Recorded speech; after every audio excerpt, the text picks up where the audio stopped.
Bismillahirrahmanirrahim. Assalamualaikum warahmatullahi wabarakatuh. Salam sejahtera untuk kita semua. Alhamdulillahirrahmanirrahim. Pada hari ini kita masih dijumpakan kembali dalam keadaan sehat walafiat. Pada pertemuan kita hari ini kita akan mengkaji bersama terkait pemanfaatan program multimedia dalam pendidikan anak usia dini. Sebelum kita berbicara terkait pemanfaatan program multimedia dalam pendidikan anak usia dini, selintas saya akan menyampaikan terkait apa itu multimedia. Multimedia berasal dari bahasa Latin, yaitu berasal dari suku kata multi yang artinya banyak dan media yang berarti sesuatu yang digunakan untuk menyampaikan informasi. Jadi, secara hakikat bahwa multimedia adalah media yang banyak dan dapat menggunakan untuk menyampaikan informasi, ataupun bisa kita definisikan sebagai media yang dapat digunakan untuk menyampaikan banyak informasi. Jadi medianya satu, tapi bisa digunakan untuk menyampaikan berbagai informasi, ataupun fungsi dari satu media tersebut lebih dari satu manfaatnya. Itu secara umum pengertian dari multimedia. Adapun jenis multimedia yang mungkin saat ini akan kita kaji berkaitan dengan multimedia berbasis komputer. Karena pada dasarnya multimedia tidak harus selalu berpikir terkait komputer, software, tapi multimedia pun bisa dikatakan dalam konsep media fisik. Satu media fisik tapi berbagai fungsi untuk menyampaikan berbagai informasi, itulah multimedia.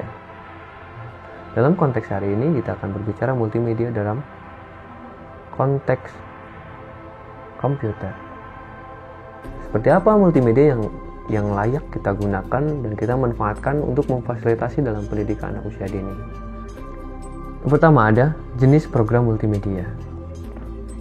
Jenis program multimedia itu software multimedia pengolah media informasi seperti teks, grafik, audio maupun video. Dikatakan multimedia tersebut karena memang pengelola media tadi teks, grafik, gambar maupun video itu menjadi satu kesatuan yang utuh dalam satu media. Maka dari itu dikatakan sebagai multimedia. Satu media yang dapat digunakan untuk berbagai macam cara menyampaikan informasi. Berikutnya ada media player.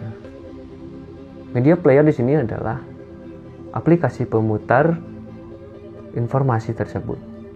Bisa bentuk video ataupun audio. Audio dan video player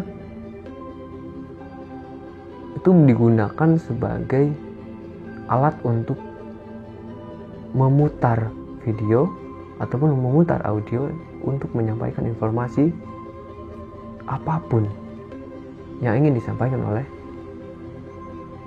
pembuat informasi tersebut. Nah, kemudian ada juga image previewer. Image previewer ini adalah aplikasi khusus yang biasa sudah disiapkan oleh Windows sebagai pendisplay gambar untuk menyampaikan informasi terkait gambar, informasi apa yang ada dalam gambar, ataupun sebagai pengisi suasana dari apa yang akan kita informasikan.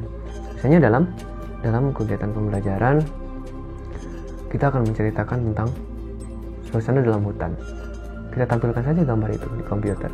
Maka imajinasi kita ketika akan bercerita tentang hutan seperti apa, maka akan terbawa dengan suasana yang ada dalam gambar tersebut. Kemudian ada image editor. Image editor di sini adalah pembuat gambar, pembuat animasi gambar. Bisa gambar sederhana ataupun bisa gambar yang kompleks. Ya. Gambar yang sederhana itu sudah disiapkan dari Windows yang disebut dengan aplikasi Paint, program Paint. program menggambar. Jadi bisa digunakan dalam kegiatan pembelajaran anak usia dini, ataupun bisa digunakan oleh guru sebagai alat membuat gambar, dan gambar tersebut akan digunakan untuk penyampaian informasi kepada anak-anak.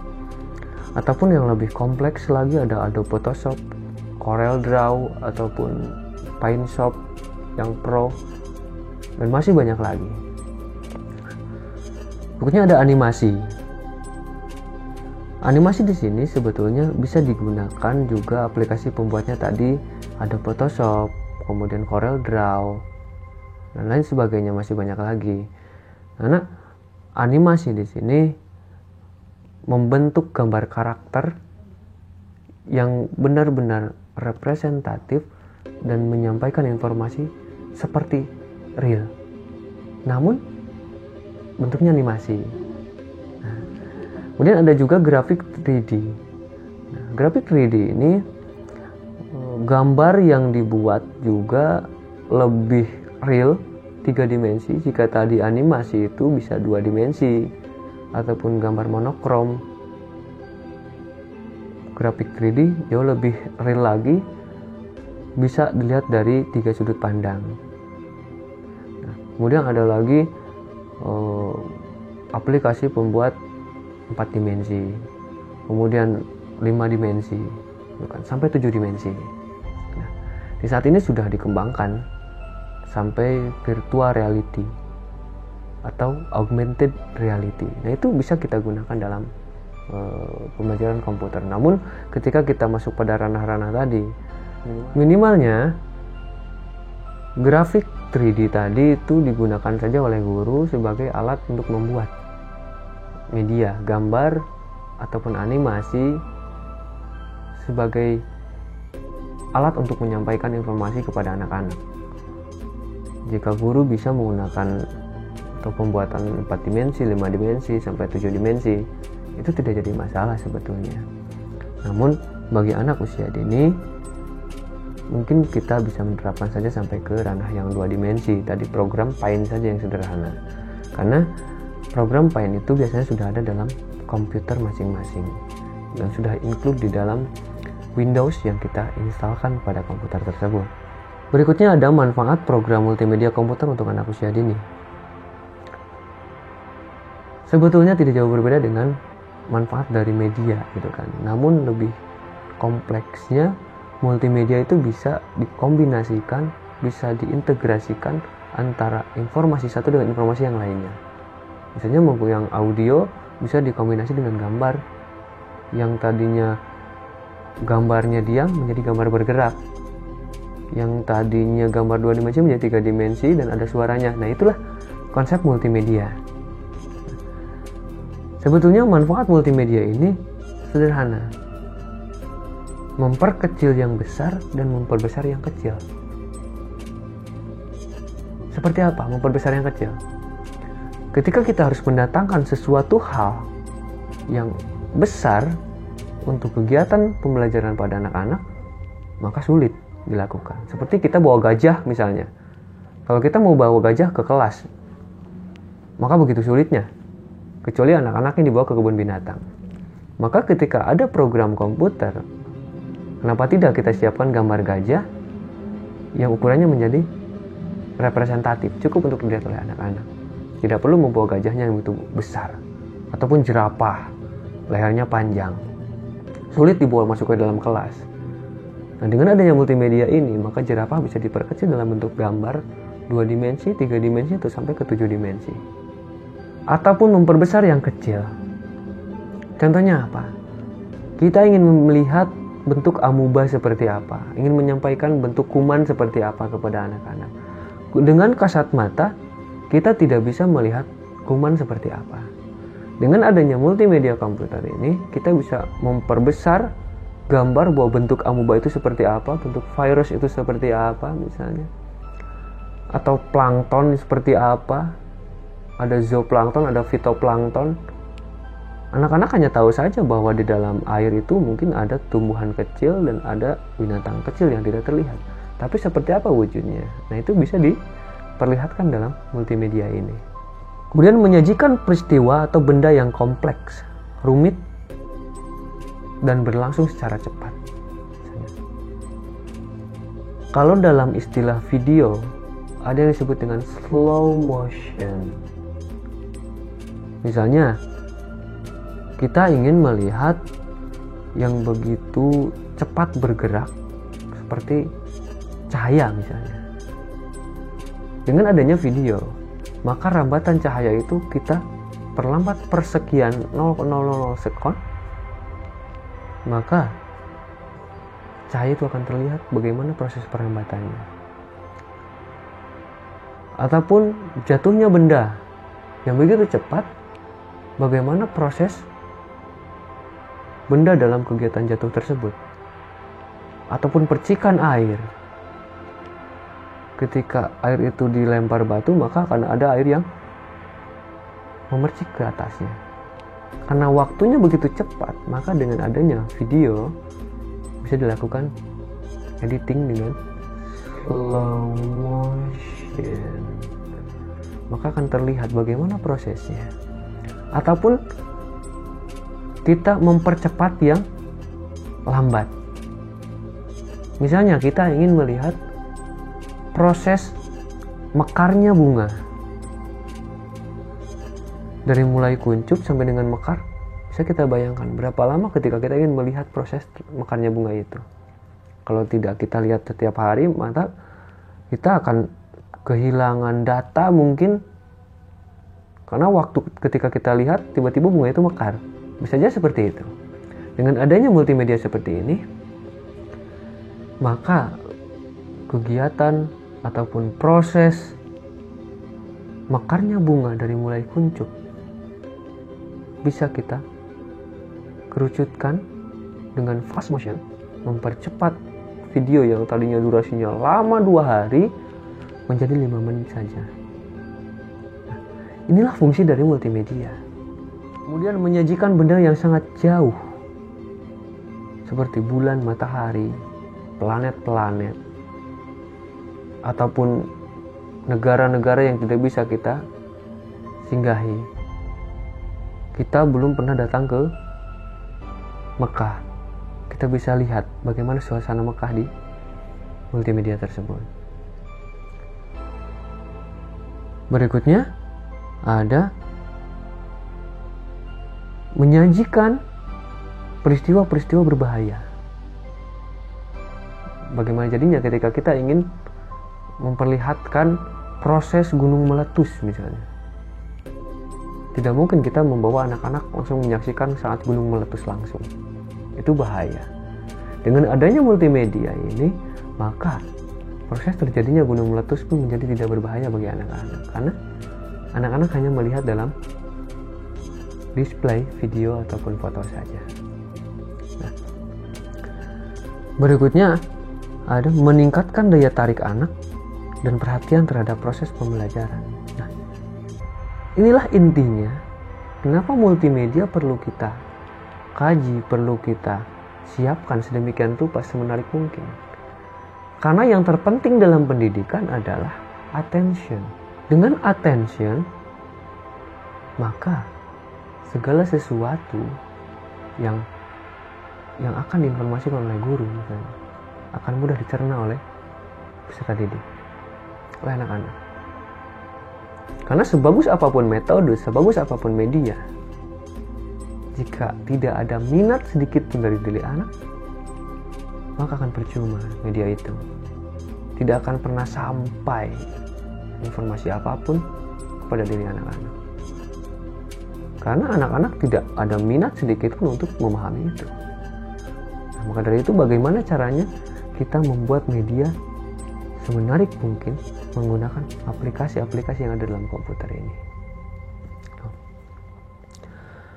Berikutnya ada penerapan program multimedia komputer untuk anak usia dini. Multimedia disarankan harus bersifat interaktif. Jadi bukan hanya satu arah, tapi 2 arah. Anak-anak pun bisa menyimpulkan minimalnya, ataupun anak-anak bisa berfantasi minimalnya. Anak-anak bukan hanya menerima informasi, tapi juga bisa memberikan tanggapan. Nah, Kemudian bersifat mandiri. Anak-anak bisa belajar sendiri, bisa melihat sendiri, tapi tetap harus dalam proses pendampingan. Kemudian konvergen, adanya penggabungan. Ada interaktif secara mandiri, itu bisa diterapkan. Atau segala sesuatu yang kita terapkan dalam multimedia, videonya ada, audionya ada, gambarnya ada. Kompleks. Informasi itu akan mudah diserap oleh manusia jika menggunakan beberapa indera. Mata, telinga kita gunakan. Berbeda dengan kita menggunakan satu indera saja. Hanya telinga saja yang digunakan, misalkan dengan media suara saja. Ataupun hanya gambar saja tanpa ada suara. Berbeda ketika media tersebut ada suara dan ada gambar. Maka dua indera sekaligus digunakan. Dengan dua indera input device pada diri manusia ini digunakan, maka informasi pun akan mudah dicerna oleh setiap manusia. Kemudian format sajian multimedia untuk anak-anak baiknya juga disiapkan tutorial-tutorial ataupun simulasi-simulasi yang bisa dilakukan oleh anak. Seperti tadi misalnya program Paint mewarnai, ataupun Microsoft Word bisa digunakan juga untuk mewarnai gambar ataupun bentuk gambar dan sebagainya. Atau bisa juga anak recording dan mendengarkan suaranya kembali. Membuat video pendek kemudian ditampilkan di dalam komputer. Itu pun bisa dilakukan sebetulnya oleh guru.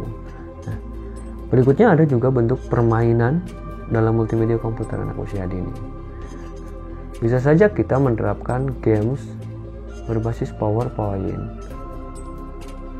Karena pada dasarnya apapun ketika guru itu kreatif, maka bisa dibuat menarik dan menjadi bahan permainan untuk anak-anak. Seperti PowerPoint misalnya. Kita membuat games menggunakan hyperlink, hypertext, kemudian trigger dan lain sebagainya. Perubahan warna, diklik ada suaranya misalnya. Itu bisa dilakukan dalam PowerPoint. Nah, games sederhana, tidak perlu berpikir games yang seperti dalam PS ataupun dalam game online dan lain sebagainya. Itu terlalu tinggi mungkin ya. Tapi jika memang ada game edukasi yang jauh kualitasnya lebih baik seperti itu, tidak apa-apa. Kita sebagai guru harus bisa memilah dan memilih mana yang tepat untuk anak-anak dan mana yang kurang tepat untuk anak-anak. Nah, dengan adanya permainan dalam multimedia pendidikan, biasanya akan menjadi jauh lebih menarik untuk anak-anak. Karena kembali lagi ke hakikat anak, bahwa anak adalah makhluk bermain. Dunia anak adalah dunia bermain. Dengan bermain maka anak-anak akan bahagia. Dengan bermain anak akan menemukan masalah. Dengan bermain anak akan mencari solusi untuk memecahkan masalah tersebut. Dan dengan bermain juga anak akan mampu memecahkan masalahnya tersebut. Nah, inilah yang dimaksud dengan multimedia yang menjadi bahan-bahan untuk pengkajian kita sebagai guru, sebagai orang tua, sebagai pendidik anak-anak. Bagaimana memilah dan memilih multimedia yang tepat untuk anak-anak. Tinggal bagaimana sekarang kita bukan hanya berbicara, tapi lakukanlah segala sesuatu yang bisa kita lakukan menjadi solusi untuk masa depan hidup anak-anak.